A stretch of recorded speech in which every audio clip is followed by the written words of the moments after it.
Polio రహిత సమాజ స్థాపనకు ప్రతి ఒక్కరూ భాగస్వాములు కావాలని రాష్ట్ర సాంఘిక సంక్షేమ శాఖ మంత్రి డోలాశ్రీ బాల వీరాంజనేయస్వామి పిలుపునిచ్చారు. ఆదివారం జాతీయ పల్స్ పోలియో కార్యక్రమంలో భాగంగా టంగుటూరు మండలం తూర్పు నాయుడుపాలెం గ్రామంలోని స్థానిక పంచాయతీ కార్యాలయంలో ఏర్పాటు చేసిన పోలియో కేంద్రాన్ని మంత్రి సందర్శించి అక్కడ ఉన్న 5 సంవత్సరాలలోపు చిన్నారులకు ఆయన స్వయంగా నోట పోలియో చుక్కలు వేసి కార్యక్రమాన్ని ప్రారంభించారు. జిల్లాలో 1,56,477 మంది 0 నుంచి 5 సంవత్సరాల చిన్నారులు ఉన్నారన్నారు. రాష్ట్రంలోని ప్రతి ఒక్క బిడ్డ ఆరోగ్యంగా ఉండాలనేదే ప్రభుత్వ సంకల్పమని మంత్రి స్పష్టం చేశారు. పల్స్ పోలియో ప్రజా ఉద్యమం కావాలని ఆయన అన్నారు. భారతదేశాన్ని పోలియో రహిత దేశంగా నిలబెట్టడంలో పల్స్ పోలియో కార్యక్రమం ఎంతో కీలక పాత్ర పోషించిందన్నారు. భవిష్యత్తు తరాలకు వైకల్యం లేని ఆరోగ్యకరమైన జీవితాన్ని అందించడమే ఈ కార్యక్రమం యొక్క ముఖ్య ఉద్దేశ్యమన్నారు. 5 ఏళ్లలోపు పిల్లలు ఉన్న ప్రతి తల్లిదండ్రు బాధ్యతగా తమ పిల్లలకు పోలియో చుక్కలు వేయించాలని ఆయన చెప్పారు.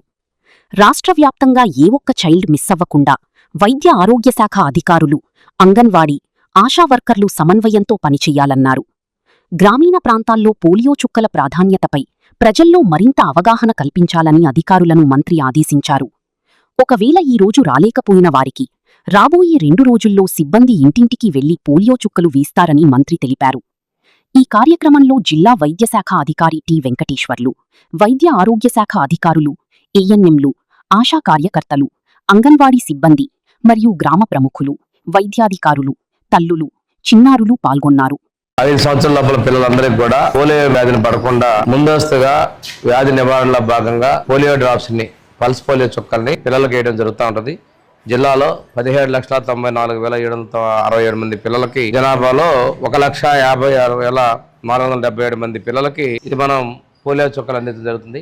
ఇవాళ, రేపు, ఎల్లుండి ఇవాళ మొత్తం కూడా ఇక్కడ పోలియో కేంద్రంలో వేయటం, రేపు ఎల్లుండి ఇంటింటికి వచ్చి ఏ ఒక్క వ్యక్తి మిస్ అవ్వకుండా టోటల్ కమ్యూనిటీ మొత్తాన్ని కూడా మనం ఇమ్యునైజ్ చేయడం ద్వారా ఇక్కడ ఎవరు కూడా ఈ పోలియో వ్యాధిని పడకుండా ఉండేందుకోసం ప్రభుత్వం ప్రతిష్టాత్మకంగా చేపట్టినటువంటి కార్యక్రమాన్ని ప్రజలందరూ సద్వినియోగపరచుకోవాలి. అదేవిధంగా వైద్య ఆరోగ్య శాఖ, అదేవిధంగా ఐసిడిఎస్, మిగిలినటువంటి సిబ్బంది ఎవరైతే ఇందులో ఇన్వాల్వ్ అయ్యారో వాళ్ళందరూ కూడా పూర్తి స్థాయిలో, మీకు ఇది పూర్తిగా అలవాడైన వ్యాపకం, అదేవిధంగా మీరు బాధ్యత కలిగినటువంటి ఉద్యోగులుగా దీన్ని సాధించాలని చెప్పేసి పోలియో రహిత సమాజ స్థాపనలో మీరు మీ సహకారాలు పూర్తిగా కోరుకుంటూ, దీనివల్ల సక్రమంగా పుట్టినా కానీ పొరపాటున ఆ వ్యాధి సోకకూడదు అనేటువంటి దానికోసమే ప్రభుత్వం చేస్తుంది. చాలా వరకు దీన్ని నిర్మూలించగలిగాం మనం.